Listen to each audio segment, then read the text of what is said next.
matin. Le livre du jour, Nicolas Caro. Vous avez un roman au titre donc très étrange. Je vous le redonne. Ce que faisait ma grand-mère à moitié nue sur le bureau du général. Mais qu'est-ce qu'elle faisait donc, cette grand-mère? C'est le nouveau roman de Christophe Donner, écrivain assez génial et prolifique. On lui doit une cinquantaine de livres quand même. Celui-là, oui, le titre, on va y revenir, mais c'est en fait la suite, si on veut, de son précédent livre, La France Goy. Ça commence avec des histoires de la guerre. La première avec le capitaine de Gaulle.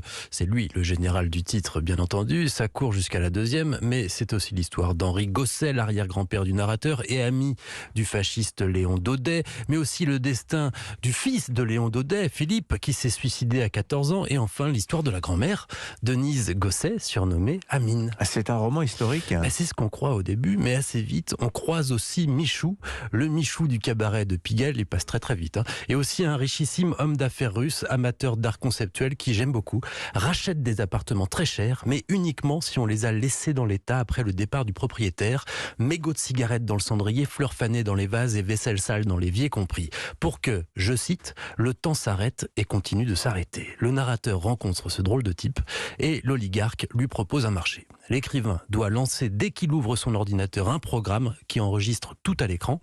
L'écrivain doit ensuite lui envoyer le fichier tous les jours, moyennant quoi l'homme d'affaires le rétribuera avec un Ether, c'est une sorte de bitcoin. Oui, c'est l'Ethereum, c'est une autre crypto-monnaie. Mais pourquoi faire? Pourquoi acheter ces captures d'écran là, enfin ces enregistrements d'écran plutôt? Pour assister à la naissance et à la fabrication d'un roman avec les corrections, les hésitations, etc. Et ça donnera une œuvre numérique très intéressante selon Otto Zorn.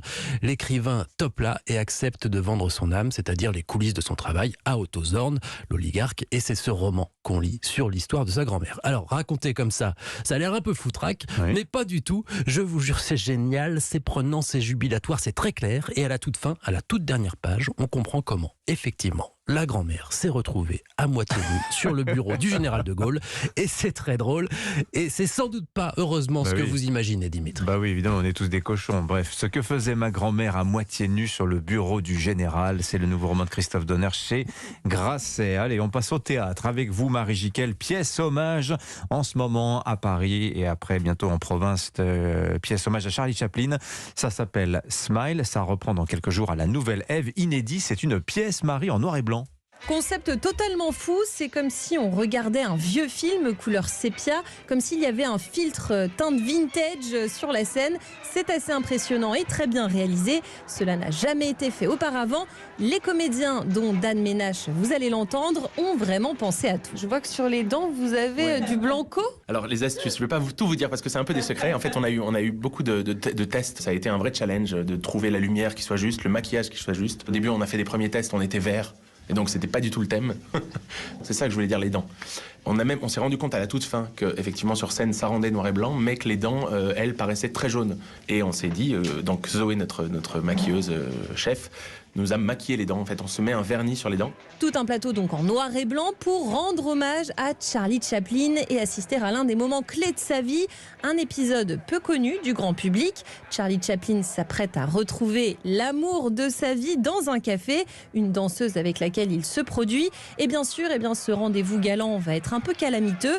Sous l'œil attendri du barman, la scène est rejouée 3 fois selon le point de vue des protagonistes.